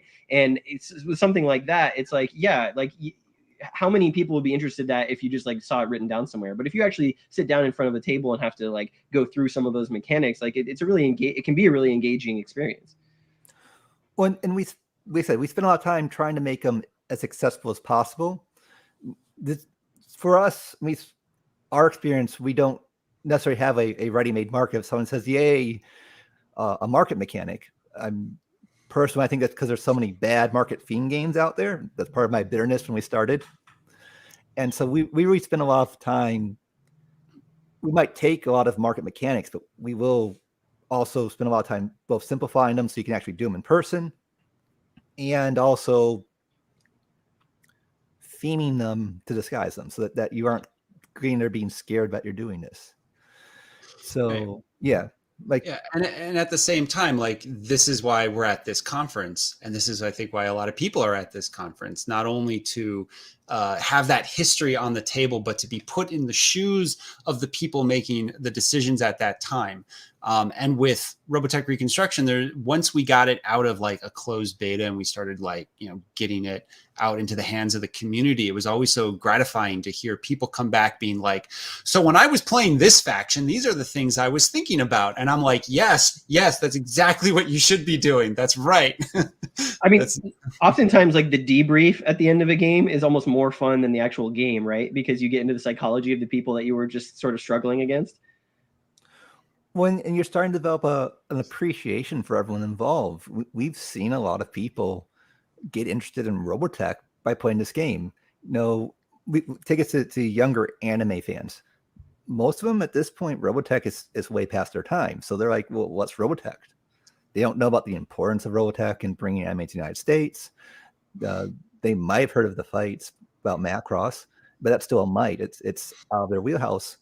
Or even war gamers who aren't familiar with the series, and they get intrigued. I mean, when we were talking on the Armchair Dragoons, they were going like, oh, yeah, I could see a government who doesn't realize that they're doing a counterinsurgency and they're just about putting out fires. That sounds very realistic. And so it's bringing that story as well and those perspectives that come from that story to a wider audience because it is built like you would build a war game in terms of being committed to the history of the series, the lore of the series. How much you guys mentioned like you play test a lot of other games or playing prototypes. How many hours would you say that you have spent play testing Robotech Reconstruction? And like when did you start designing it? Like how long has this been in the pipeline for you guys? Well, it's been in the pipeline since 2018. So what is that? Almost 4 years. It's now 2022. So yeah, there's that. How many hours have we been playtesting this thing over the course of 4 years? What do you want to count as playtesting? Do you want to count the solo plays? Do you want to count us figuring out the models? Do you want to count us when we do it? Yeah, sure, all of it. I mean, I think all of that is part of the playtesting, right? I mean, if you're just playing solo to like figure out if a mechanic you've introduced works, I consider that playtesting. See, I'm always hesitant because like I could just throw out a number, but I'm so hesitant to throw out a fact or a figure like that without having a real number. And I hate to say I haven't been keeping track of the real numbers. So it's a lot though. It's probably a lot. Yeah. You guys are going to have like Robotech Reconstruction. I think we mentioned this as well at the Armchair Dragoons Digital Convention this weekend. Do you want to talk a little bit about the sessions? Who is welcome to play, like, you know, all of that kind of stuff for people, what times that's going to be at. Okay, so this I can get on board with, by the way. Battletech mech designs went downhill and they stopped using Robotech designs. Yeah, man, the mecha designs in Robotech are to this day still so striking. And you know, like you look at the Veritech VF1J, like there's nothing else. You know exactly what that's from as soon as you see it, right? Or you look at the battle pod, especially Chiron's Elite Battle Pod. Like there's nothing really, there's no other series that has kind of like taken Robotech's like aesthetic, which to me was like this like really cool, like I love the 80s as like a aesthetic decade, because like so much of the 80s was what will the future look like with sort of this emerging technology that we have no idea how it's going to transform society, and like just extrapolate that to like the craziest degree. There's like nothing that beats the 80s to me as far as like art style, mecha design, all of that stuff. Especially because they all assumed there would be a World War III. Right. Yeah, exactly. That kind of always bleeds in there. There's always a World War III, and there's always a much greater leap of technology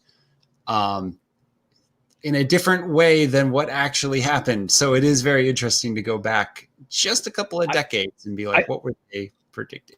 I just love that like everyone was like, yes, there will never be another advancement in like screen technology. We will always be using CRT monitors. No matter how far into the future we go, it will always be vacuum tubes. And I just like, there's something about that is just like so appealing to me. I don't know what it is.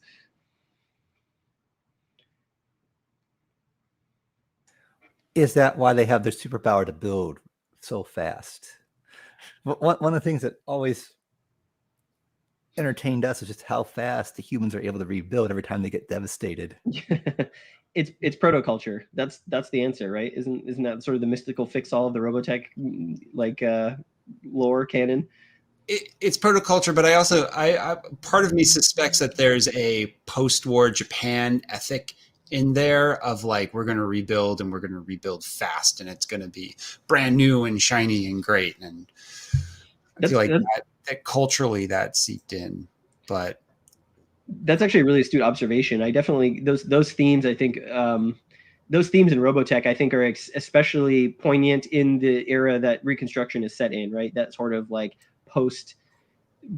post-war in the lore, like event with the Zentradi, and then having to figure out how to exist in this new paradigm that, you know, you essentially caused. And I mean, in the context of the show, it's always, even today, to look at it and be like, oh, they just destroyed a city in Canada. Like, they weren't afraid to go large scale destruction for something that could be considered a kid's show, you know? Yep. So we have our first session tomorrow at 10 a.m. and I'm looking to bring up our ticket stuff to see how many are still available, because I know that for tomorrow we have, there we go. Right. So yes. So we have seats available tomorrow at 10 a.m. and then we will be teaching again on Sunday at noon. We still have seats open for both of those events. And, you know, what we want to do is do a teach of the game and then play it. We've set up enough time to actually get through a rules explanation and a game of Reconstruction. And as long as there's one person there, we will be able to do it, because Austin and I can both play, so we will always have enough players. So if you want to show up, we can make it happen. But it also means that more people want to show up, we can have 4 new players playing the game, and we'll just sit there and we'll help you move along as well. So what have flexibility with that? What have you found has been sort of the learning curve for people who sit down, don't know, have never played the game, not familiar with Robotech? How long or like how easy or hard is it for them to get in and kind of get going? So one of the nice things about this game is that the game can end somewhere between at the end of round 2 and the end of round 4. And what tends to happen is a newer group of players, the game will end at the end of round 2. because you get a round or two and players are like they're getting it, and then somebody gets it and they end up winning the game, right? But then that also means that the other players are like, oh, okay, I see that, let's do it again. And so because of the game's adaptable ending, it's a thing where people will learn the game, they'll play a game, somebody will come to a quick victory, and then the group will want to play it again. And then so what's cool is that the slightly more experience the players get, the longer the game ends up going for them. And what helps is that we have only 34, 37 cards in this deck. So once you play it once or twice, you're going to become familiar with these cards very quickly. In terms of picking up the game, we're talking about 45 minutes to an hour. What helps, even though it's a multiple faction game, is that it's perfectly designed that the similar actions all have a universal name. Whenever you're moving the Zentradi Rebellions up and down the happiness track, it's always called influence, no matter what faction you are. Whenever you're moving a piece across the board, it's always called movement. And that really helps lower the learning curve. And because of that, really, whatever you're doing with inexperienced players or experienced players, they actually learn at the same rate. The experienced players, because they're picking up on the lore and different factions, but the inexperienced players, even though they might be learning their first coin-style game, because everything is consistent enough with the terms and the faction boards, which are the players' aids, they actually pick it up at the same rate as experienced players playing the game. It's just the difference is that the experienced players, they go, oh, that's the government faction. And the inexperienced players go, well, that's cool. They each do their sort of different things, but they're all similar. So it's just the reactions are different, but the learning time is the same. Mm-hmm. And you guys are using Tabletop Simulator. I just pulled up from the site for the game what sort of a playthrough looks like in TTS. Of course, then yeah, right. That's perfect. Right. Wonderful. Yep. It was right on cue. There we go. Very good. How long did it take you guys to put the TTS module together? I actually am just discovering TTS kind of very recently as a tool for game stuff, but it makes it very easy to iterate. That's true. It's I think once all the materials are together, put it together over the course of a weekend. I mean, I don't know how to code or script, so that element of it. So like, there's no coding, there's no automation in the TTS mod. So I find it fairly simple, fairly easy to use, though, now I feel like I need to, but what I really need to do is I need to learn how to do Vassal now. I need to learn how to do Vassal so I can start building things there too. Yeah, I know there's kind of that sort of like, it's almost like West Side Story. It's like you're either with Vassal or you're with TTS. And then, when you get together, you have like a dance fight, and whoever comes out on top is like, that's what you're going to use. The graphic design, you talked a little bit earlier about how you're using on the cards, as you can see here, shots from the show and stuff like that. How much from the show is pulled into the components, and like, were you looking, was it sort of like in totality, we're looking at all of season 1 of Robotech and finding sort of the most iconic images for what we're trying to accomplish here? And how much like input on the art side did you guys have when you were coming up with the look of the game? You need to tell them about the spreadsheet, Austin, of quotes. Oh yes. Okay. So every card. So first of all, the question is, where do the screenshots come from? The screen caps. The screen caps come from only those 9 specific episodes. So we were not That's pulling. Awesome. We were not pulling. Like, we wanted to make sure that this was very event specific, and everything that we have came from those 9 episodes. And I know that it's it's not new art; it's still old art, but there's still some very good key art that's in the show, and it's worth having that in the game. But the other thing is, like, each of these cards has a little quote from the show at the bottom. And in the original design, I was always like, it'd be nice to have those there, and at some point was able to flesh it out. But there was a point where because it was quotes from the show, I had to, in order to get it approved by Harmony Gold, we had to go back through and find the timestamps of every single quote, just so that they could double check and make sure that what was on the cards is what was actually being said in the show. And there was a period of time where it was like, oh, I don't know if these things are going to be on there. And on the one hand, it's like, okay, it's a little bit of text at the bottom of the card.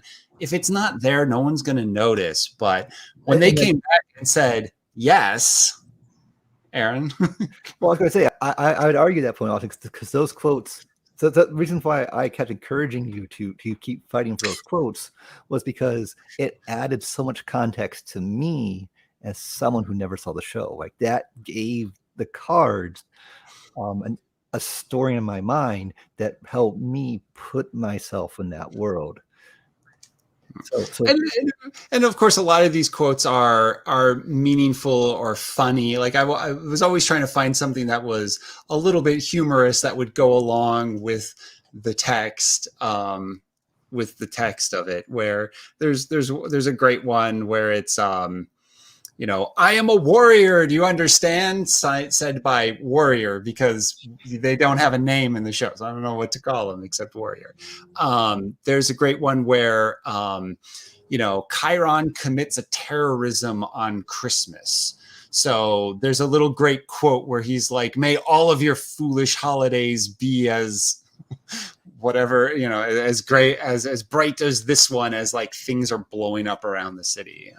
So trying to really inject that bit of, that bit of character from the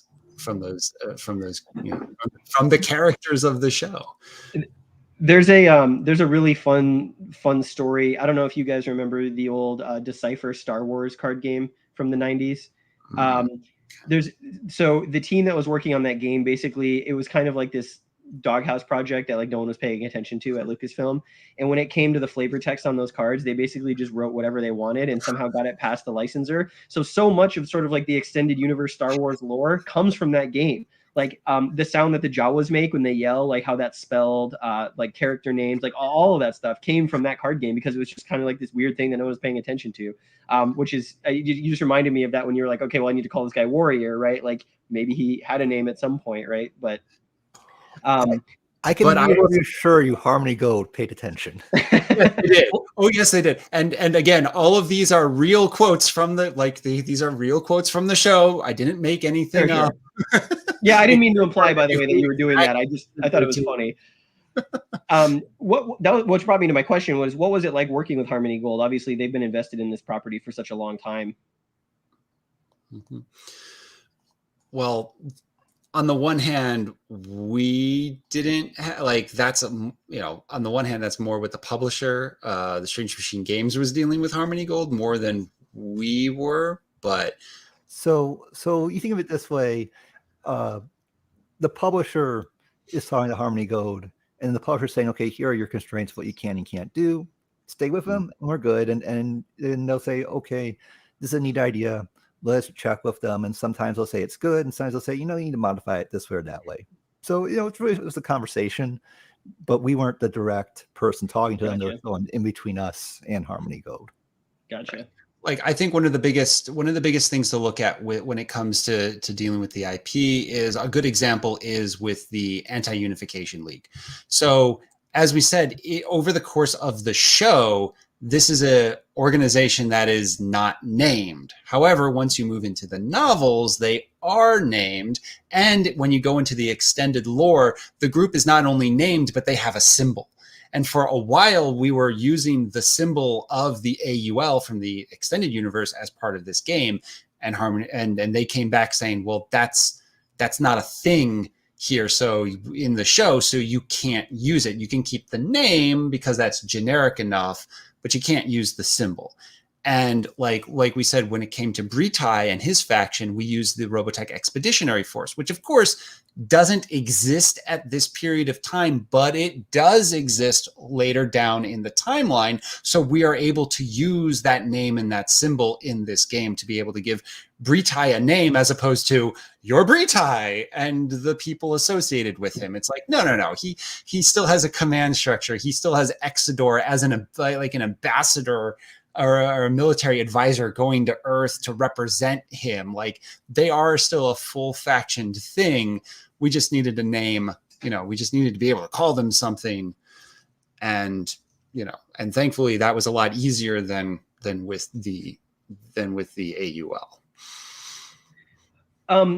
What do you guys, this is a question for each of you. What do you guys attribute to sort of the resurgence of tabletop gaming in the last decade? Because obviously I can't remember a time in my life when it has been this popular or this sort of interesting, from a design space, from a player space, from a, licensing space.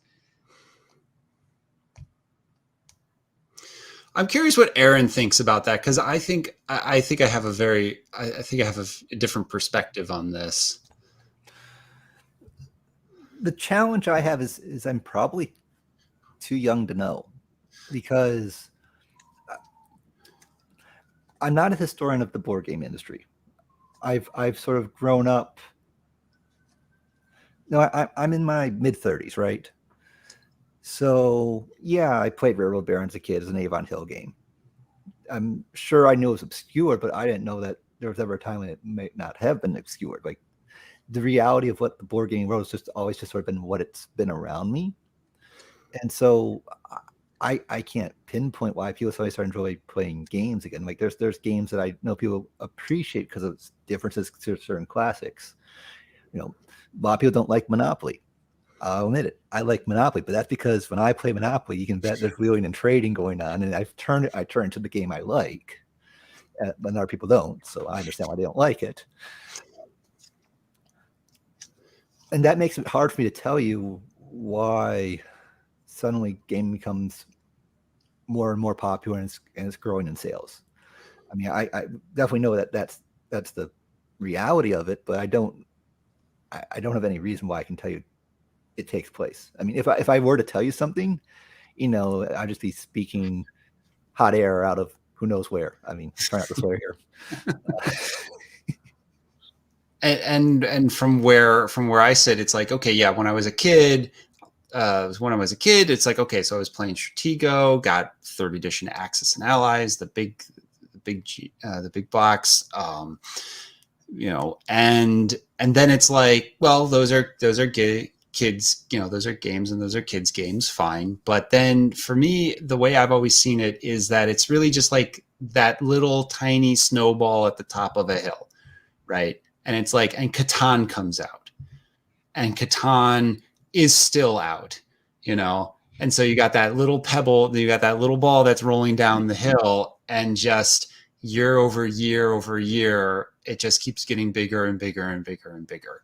And as you bring more people in, as you bring more people into the hobby, you're getting a wider diversity of games. As you're getting a wider diversity of games, you're getting better quality games. As you're getting better quality games, you're pulling more people in. And it's just this cycle that continues. So from from the late 90s to today, I've just seen it as one just constantly snowballing effect. So I can't really say that now or the last decade is a huge more explosion than before. I just see it as like, no, it just keeps going up. It just so are you arguing that it's a networking model? and therefore the amount of growth of connections is growing exponentially, and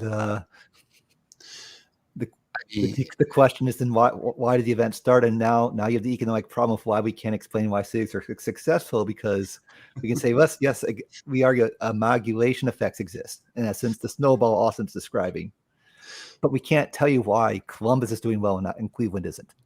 We can't tell you why Columbus was the one city that had the amalgamation effects and not any other random city in the country. So we see the snowball, but we don't know why the snowball. And so like things have gotten so big now where you have board game mechanics going into video games, and it's like, where does it begin? Where does it end? Or video games starting as board games. I know that Firaxis, obviously they've got a lot of board game, like Ed Beach works at Firaxis, right? And so he's got a lot of tabletop design experience, and so that makes its way in. But even when they were making XCOM, the reboot, they designed it as a board game first to make sure that what they were designing would work, right? To me, I think the thing that's really striking is how many people now are trying their hand at design, right? I can't remember, like, you know, when you had sort of like the big games like the Axis and Allies, the Monopolies, like all the popular stuff, you know, before sort of this era, no one was playing those games and being like, I want to play the next, or I want to create the next Monopoly or the next, you know, the next advancement of Monopoly necessarily. Or it didn't seem like that to me. It seems like now people play games and they're inspired by what they're playing or what they're seeing. And they're like, I want to use this core idea, like coin, for example, and apply it to this thing I'm working on, which is Robotech. It just seems like there's so much more willingness for people to engage on a design standpoint, which is like really creating like a rich, like, you know, expanse of stuff to try and play and topics to cover that like you probably wouldn't have normally gotten under sort of like an older business model. Well, and I think something that has helped is the proliferation of all these wonderful supports for game design. Whether talking about the Unpub Network or Breaking Games or the Protospiel or various organizations that have tried to do that. So like Ultimate Team Up in Cleveland, like the infrastructure to support that process has dramatically increased, both, you know, in terms of what people are doing in person, but also as resources online. Cardboard Edison, for example. The North Carolina Collective. Yeah. Armchair Dragoons. Yeah. The connection conferences. And I think that helps a lot too, is that there's been all these supports that have really organized themselves to make it feasible for people to do this at a lot better quality. Getting that play testing feedback, having those resources, having all this. I mean, think about it. You know, you could argue that maybe a major factor here is YouTube and the internet, because all these great podcasts, blogs, all this knowledge about how to design a game become much more easily accessible. I mean, people may have talked about game design, but really, I don't know how many people would track down a game book on a hunch. If without the internet, and even with the internet, you might not need the book. You just might go to the Board Game Design Lab and go through their articles or their link to other people's articles where they sort of put together that knowledge and that support to really help you make these games possible. And I also think that it helps that like there's been a great latitude of design space that has opened up as well. Because when you go back, like you get to this, you know, if you go back far enough, people were like, well, what does it take to design a board game? And they'd say, well, you're doing a roll and move. So we're just going to make a track and we're going to have interesting things on the track. I did that in like 5th grade. I worked with like 5 other kids and we each made our own little track board and we laid them out side by side down the... It's like there's so much more latitude today. Like when it came to the Adrian Abyss, I was like, someone cracked this. Someone actually figured out how to model this insurgency in Colombia. And I'm like, that's amazing. I can't believe it. I need to follow this and you know, stay up to date with what's going on here. Cause like, it's such a brilliant design. And you have that happening all over the place in the board game space. And that helps, you know, that helps people design. Because when they think, well, what can I design? They now have this vast litany of options that they can pull from and mix from and make it their own. That helps too. On that topic, you know, you're talking about sort of like models that represent real life things and like abstraction, right? That's something that's like very common, especially in consims. Like, what do you abstract? How do you abstract to like get that? What role did that play when you guys were designing Robotech Reconstruction? Like, what were you looking at? What did you feel like you had to abstract from the show, and get it to feel right? And how did you know when you got there? So the feeling of like, I think it was just making it making it so that when you played as as a particular faction, that you felt like you were actually driving towards your goal, and when you got to the end of the game, you could look at what you did and was like, yeah, I can see I actually solidified support around these areas, and I won. And I think again that comes partly because the thing with the show is that a lot of the stuff that we're foregrounding in this game is a whole bunch of stuff that is actually running in the background of the show. So, I joked like what the expansion for this game should be is like the love triangle expansion, and like how drunk Lisa Hayes is would depend on have certain actions that's going on, and where the relationship stood in the triangle would matter. But scoring points for standing Rick up on dates. Right. Yeah. Well, and as you point out, like this is where again, being a team's very interesting. Like, so Austin was seeing it from that perspective, because I didn't have that background in Robotech the way he did. I pressed early on to get this game in front of people who were Robotech fans so that I could ask them, do you feel like you're in the show? Do these feel like how these people would behave in show? Do you feel like you're immersed in that universe? And that's when I found out the game had succeeded at its message. But that's where, I sort of saw myself more in that case as being like not an opinion poller, but a focus group runner, organizing these focus groups to make sure what was being put together was being seen by everyone else, right? It's one thing to see it in your own mind. Are you successfully communicating what you've made to others so they can see it too? And once I saw that we were being successful with that's when I felt like we got this. What has been the reception among both of the audiences? Like Robotech fans, what have you noticed their response to the game has been? And then on the other hand, like, asymmetric strategy game fans or coin fans, what has their reception been? They start. We're very two humble Midwesterners, but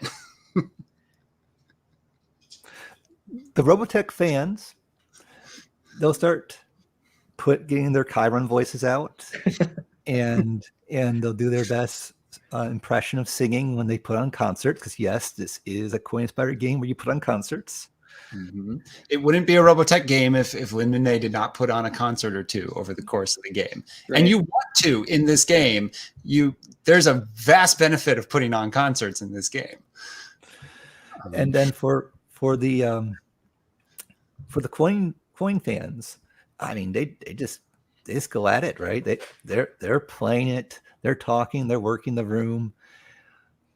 They're trash talking each other. One of the things we did later on, is we took the game to the Georgetown University Wargaming group that Sebastian runs, and they were trash talking each other the entire time. It was great because there was multiple trash talks. They're doing it in front of each other. They're doing it to each other on Twitter, and they're doing it to each other on Discord. So you had 3 segments of trash talking, all taking place at the same time. And to be fair, some of them were familiar with Robotech, some of them weren't, but they didn't have to be to go at it with each other. They could just embrace the theme, and they embraced the conflict. And they were able to just go with it and ride that to a wonderful journey. Yeah, because there's some great scenes in the show where Chiron and Admiral Grovel are trash talking each other to each other's face, and it's like, let's bring that into the game. Let's make sure players are able to do that, because you don't get many conflicts. You don't get many historical conflicts where the 2 leaders are like just trash talking each other via teleconference. And it's like, we need to make sure that gets in here. Someone's got to show up to game day with the Admiral hat that Admiral Global wears, do some cosplay. You guys should do like a whole in character, like at a Robotech fan convention or something, where you have to play in character as your as your faction. Oh, that would be great. One last question for you guys before we break here, and that's what's next for both of you as designers after this? Have you even thought that far ahead? Well, yes. So, I mean, short term, outside of promoting the game, we're working trying to finalize the solo version we talked about earlier, so we can really pitch that. We have a couple of prototypes that we're play testing, Crane Dispatcher, for example. We have some older games that, of course, we're always still pitching, looking for a home, and we have another secret project from someone I don't know if we're allowed to talk about yet. So I'll just call it secret. Well, it's really early, right? We don't know if anything will actually come from it, but right. I think we have 2 of those. I'm not even sure. Actually, you're right. We do have 2 of those.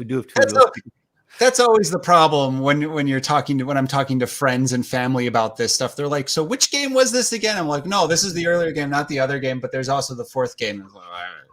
It gets very confusing very quickly. We use a lot of spreadsheets. We really do use a lot of spreadsheets to track all this information. Safe to say then that this Robotech Reconstruction may be the first time that people have heard of Dr. Wictz, but certainly plans to make sure that people hear from you more often, is what you're saying. Yeah. Well, awesome. Well, I want to thank you guys for hanging out for the last 2 hours. It really flew by. Thank you so much for chatting with me and geeking out about Robotech. Just a reminder for everyone else who's watching right now, who are maybe watching later, Robotech Reconstruction, you can for a short period, the game is almost here, it's almost out. You can go pre-order it over at strangemachinegames.com. And anything else you want to say before we break here? So the pre-order price is $35 plus shipping. You can follow Dr. Wictz on social media. On Instagram and Twitter, it's at Dr. Wictz. It's actually now that on Facebook too. I've updated it, but if for some reason you have trouble finding us at all, just go dr.wictz in Google. We also have a website, dr.wictz.com. And that website contains not just updates on our games, but we tend to write also blogs about board game design. And then you can also find us in other places. So, if you want to join our Discord, we have a Discord that links through the website. We have an email list. You can find that through the website. Generally speaking, yeah, go for it, Austin. No, I was just going to say, I wanted to, if you still had more, I was just putting in the final word, just saying, and again, we are tomorrow morning, Saturday the 15th at 10 a.m. We are doing the Teach and Play, and we're also doing Sunday the 16th at noon for the Teach and Play for this conference. So come on out if you're interested, just want to take a look at what this is and how it plays, come on over. And if you're watching us now and you're not yet currently signed up for the conference, well, we have a deal for you. For $5, you can join the Armchair Dragoon digital convention, where not only will we be there, you already saw Mo chatting here, you already saw Tommy McGuire chatting here. A host of other people will welcome you to come join us to play a variety of games. And it's all online. So no matter where you're at, you can join us. The Vassal, for example, it's used by games. You don't have to pay for it. That's an open source software. People will help you with that. And we would really love to have you come join us. Yeah, and from the Discord channel for this particular session, I believe Tommy McGuire said that he pre-ordered Robotech Reconstruction. So mission accomplished, I guess. is where this whole show ends out. Mission accomplished. Well, I want to thank both of you again for joining me, and I want to thank Armchair Dragoons for letting me host this particular session. I hope you enjoyed it. Make sure you follow Dr. Wictz on social media to stay up to date with what they're up to and Robotech Reconstruction.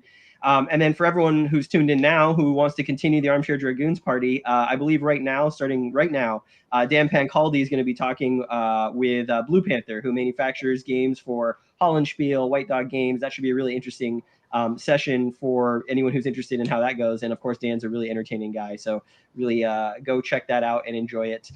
Thanks for everyone who tuned in and took a look at Robotech Reconstruction with us. And I hope you have a really good convention. And thank you both again for joining me. Have a wonderful weekend. Thank you. Thank you.